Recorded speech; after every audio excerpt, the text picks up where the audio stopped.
मला दुसरं काही शिल्लक राहिलं नाही आयुष्यामध्ये. सकाळी उठल्यापासून सगळ्या कामांमध्ये केवळ श्रीकृष्ण श्रीकृष्ण श्रीकृष्ण श्रीकृष्ण एवढं स्मरण सुरू झालं. आणि त्या स्मरणाचा परिणाम असा झाला की आपल्या दैनंदिन व्यवहाराला त्या विसरून गेल्या. काही नाही. त्यातली एक गोपिका मथुरेमध्ये गेली आणि मथुरेत गेल्यानंतर परतीची वाट विसरून गेली. मैं भुली घर जानी वाट रस बेचन आई घाट, अशी ती गोपिका घरी जाण्याच्या वाटा विसरून गेल्या. आयुष्य आयुष्य ज्या वाटेवरून आपण चालतो, बाकी माणूस काही विसरेल, आपल्या घराचा पत्ता कधी विसरत नसतो. काही विसरेल दुसरं. एक वेळ एखादा माणूस अहो त्या वेळापूर्वी पुढे कसं चालायचं हे विसरून जाईल, पण कुठल्याही गावातून आपल्या गावाला कसं यायचं हे कधीही विसरणार नाही. बाकी सगळं विसरेल, पण तो संसार किंवा आपलं घर कधी विसरत नसतो. पण या गोपिकांचं विशेष हे होतं की ते आपल्या घरी जाण्याचा रस्ता विसरून गेले. अशीच एक घरी जाणारी वाट विसरलेली एक गोपिका एकदम बावरलेल्या अवस्थेमध्ये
बाहेर पडला सोपा मार्ग आहे.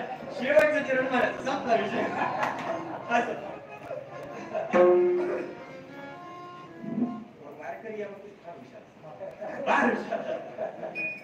एखाद्या चालीतून स्वतःची सुटका कशी करून घ्या आणि त्यातही पटकन जर तुम्ही माईक पुढे केला कशी सुटका करून घ्या हे फार डोकं करतं. असं विनोदाचा भाग सोडून द्या. त्या गोपिकेची अशी अवस्था झाली, तिला कळेल आम्ही कुठे जावं काय करावं काही कळेल ना. तिला बाकी इथल्या आसपास कोणी माणसं होती, त्यांनी पाहिलं अरे ही कोणीतरी एक स्त्री बावरून गेली, तिच्या जवळ गेले, विचारलं काय झालं माहिती तुला. तिने सांगितलं माझ्या घराचा रस्ता मी विसरले. मैं भुली घर जानी वाट.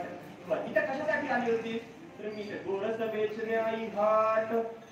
बर माझा कसं काय करावं हा विचार करत असताना अचानक तिची एक मैत्रीण मागून तिकडे चालत आली आणि ती मैत्रीण चालत आली आणि तिने पाहिलं अगं हिची अशी अवस्था येताना चांगली होती, मध्येच काय झालं हिला.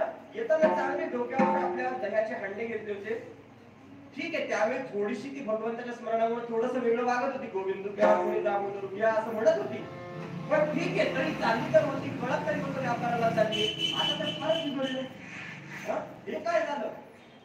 आणि मग तिचे विलक्षण सगळे बदललेल्या चर्या पाहिल्या आणि ती तिच्या जवळ गेली. अगं तू अशी काय करतेस माय, उठ चल आपल्याला घरी जायचंय. तू कोण विचारल्यानंतर ती घाबरली.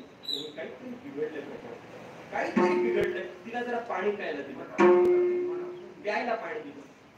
विचारलं मग अगं तू घरी चल, घरी तुझा नवरा वाट पाहते, तुझी मुलं वाट पाहते. अगं तुझं घर एवढं मोठं पडलेलं आहे, त्या घर आवरायला कोणी नाही, तुला घरी जावं लागेल की नाही, एवढा मोठा वाडा आहे तुमचा, घरी चल. म्हणजे कोण तुम्ही, कुठे जायचंय, मी कोण.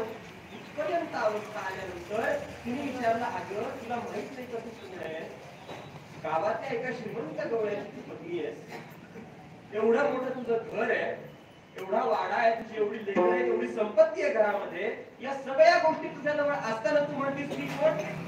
अशी काय अवस्था झाली तुझी, तुला तुझं पुढं याती या सगळ्या गोष्टी विसरल्या की काय.